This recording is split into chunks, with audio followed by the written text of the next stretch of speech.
Hello everybody, Ben Woodruff here, and in today's video I'm going to be doing something a bit differently. Today's video is entitled Forbidden Archaeology, with good reason. You see, I've lived in Utah most of my life, and Utah is an incredible place with a rich history and an even richer prehistory. We've had people living here for thousands and thousands and thousands and thousands of years, all the way back to the Ice Age. And there's a lot of history to that, and there's a lot of archaeological sites. And honestly, there's a lot of archaeological sites that are getting built over, just completely mowed over. And a lot of it, the powers that be just kind of don't care. In some instances, there's been sad instances where archaeological sites have been intentionally kind of downplayed to kind of, let's just kind of start building here. And in other places, they just didn't even know. There's some sites that the archaeologists have been made aware of it, the state archaeologists, and they're aware of it, but it's like, okay. So what am I getting at? Well, my area has just been filled in the past maybe 10 years of just filled in. It's just a sea of gray rectangles. And the knowledge is getting lost. Most of these sites are gone now, or they're on private land, which is good because then they're at least protected. But people who are trying to piece together history are wholeheartedly unaware of these sites. That's sad. Part of my whole purpose of having this channel is to get information out there. I want people armed with knowledge. If you want to have a good understanding of history and prehistory, you have to understand who and what were there before. The fact that most of Utah was covered by ancient Lake Bonneville, that's huge. People aren't aware of that. That factors into things.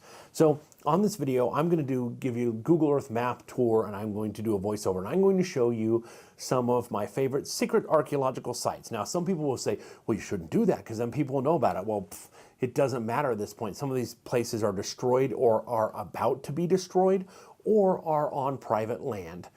And so I want people to be aware of their existence. I want historians, prehistorians, and archaeologists and anthropologists to all be aware of this site. And I want the general public to be aware of these sites as well, because there's a rich history involved. So forgive me for sharing these, but we're going to talk about them. We're going to go through, and I'm going to do a 3D Google map tour, and we're going to see Ben Woodruff's Forbidden Archaeology. I just love that we have this technology right now. So here we are in Lehi, Utah. This is what the locals since the late 1800s have called Indian Cave. Now this is a site with a very important set of archaeological things that it provides. So first of all, on top, right where I'm pointing at, there is a cave where people would stay. There was ceremonial stuff. I don't care that I'm pointing this cave out anymore because it's been long since looted and people have known about it. Now even the locals don't know about it. Now, if we're looking around here, if you go on the back side, you'll notice this red mark. And if you look closely, you can see there's actually several pits dug out. There were burials on this backside, and there are still burials there. Nobody seems to care, and nobody's doing anything about this fact. In fact, Lehi City was going to put a big old water tower about it, and we met with the the city elders and told them, hey, this is a very important archaeological site. And they said, oh, okay, well, we'll kind of set it aside and designate it as such. But right here, we're zooming in to the cave. It's pretty accessible, but when you're right on top of it, it's actually hard to find. There's a smaller cave that a lot of people think is it, but this is the actual quote-unquote Indian cave. Now, zooming out down below, these rocks are why people came to the site. This site right here is where people would harvest a type of chert for making arrowheads and spearheads and stone knives. There's tons of partially finished artifacts, flakes and cherts. There's hammer stones that you can see with the cobbling on both sides, all around here. And we brought one of the state archaeologists out to see this site because we were very excited about it. And the state archaeologist that came out was just kind of like, well, that's interesting. It's just sort of a general source of flint and chert. Now, if you see these houses down in this section down below here, all of these houses on this bar, originally, there were rocks, big boulders there, and there was debutage debris fields underneath where people sat and flint knapped. And now it's all gone. It's totally and completely gone. But looking out and looking across the way, if we're going to zoom out here, and here's the Jordan River. The Jordan River flows from Utah Lake to the Great Salt Lake. And this is quote unquote Indian crossing. Now this right here, this is the Thanksgiving Point Gardens. There used to be a Fremont village here, and now it's the Gardens. But Indian Crossing itself is is a site where Native Americans would cross, pioneers would cross, Johnson's Army crossed there. Looking at Indian Crossing here, let's get a little more of a three-dimensional view here. You see that there's this rise that runs along the river. They would come down and they'd cross here. There's tons of artifacts right at the crossing. But right where this house is built in the middle of a Fremont village on the other side of the road.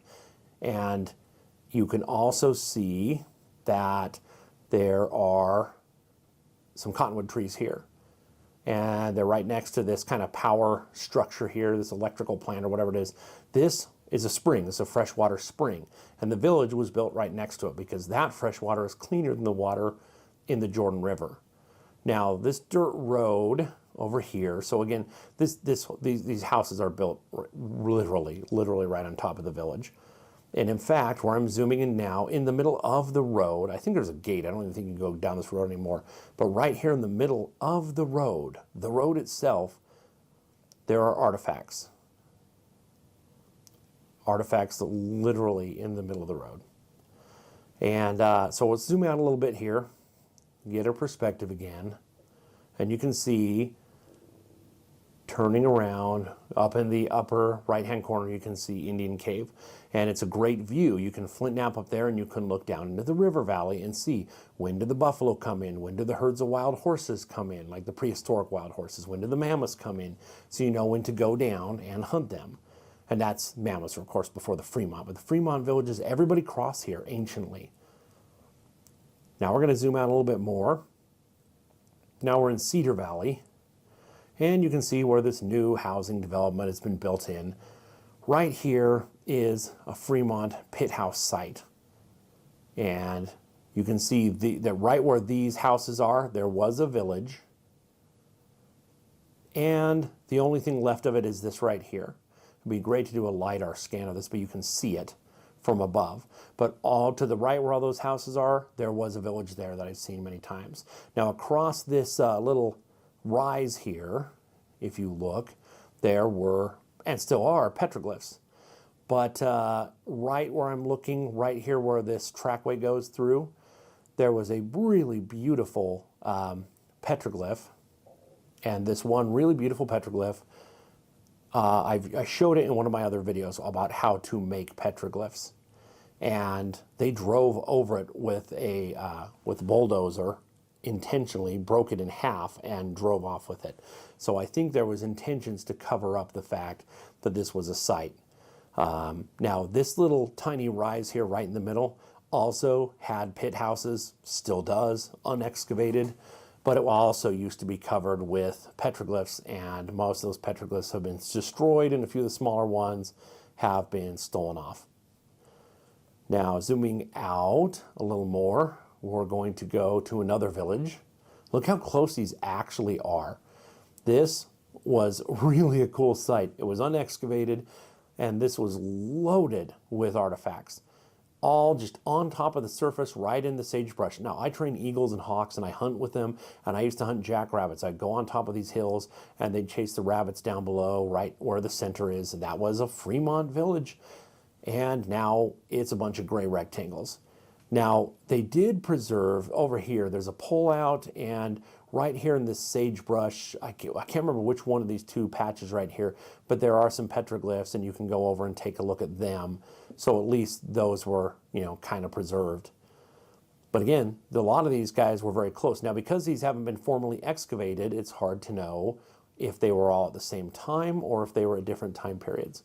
Now, this was a biggie. This is the mouth of West Canyon. Now, all along this ridge, there were pit houses, very similar to at Fremont Indian State Park. And right where this quarry is, they have just taken out the biggest cluster of the pit houses. But there's still pit houses up along on top of these ridges. These used to be covered with juniper trees, and there was a fire that burned them down. You can see it hasn't recovered. Now, if we're looking up here, this is West Canyon. West Canyon had so many Fremont artifacts and pit houses. They were all along this little ridge right here. Now, right where kind of the road is there, you see that road? That's where the lower villages were. And back in the day, I've seen those. Now, there's a gate here, and this is now, fortunately, private property. It's like a cattleman organization, and I've talked to the people. They're going to let me go up there and film the site where some of the archaeological digs happened, amateur archaeological digs in the early 1900s. But my understanding is that if we go up West Canyon, that kind of the centralized little valley right here, we're going to zoom in and take a look at this, right here where it's open, that's where there was a whole bunch of pit houses, either right where that sagebrush is in the center or on the ridge there to the right. But those pit houses were excavated by amateur efforts of the time in the early 1900s. Now, this whole playa, you see where this is all spread out? All of this, I hunt with my falcons here. I fly them here, or I used to. Now it's privately owned. And also on the other side in these farm fields, I fly my birds over here. These have all been plowed up since the 1800s. It's all parceled off, and they'll plow it every few years. And whatever was there, whether it was a village or something, I'll always find artifacts just laying in the plowed fields. It's kind of wild. Now, this last site here, my friend owns this property. This section here, it's private, fortunately, and there is a freshwater spring that bubbles up from the earth. Now, back in the 1800s, across the road there, Camp Floyd was there. It's one of the biggest military installations in the country. This water fueled that. My friend now owns it, and you can see he's planting all kinds of native plants and plants that are useful and provide seeds or pollination. And even in the water, it's a registered preserve for an endangered species of fish, the least chub. But over here at the back, this whole section, people have been visiting not just the Fremont, but all the way back to the end of the Ice Age, the Archaic period, Basket Maker 1, Basket Maker 2. Artifacts are all over in these fields because animals would come here to the water, and the people would come here for the water and to hunt the animals. It's a magnet. And so it was an epic site for hunters to hang out.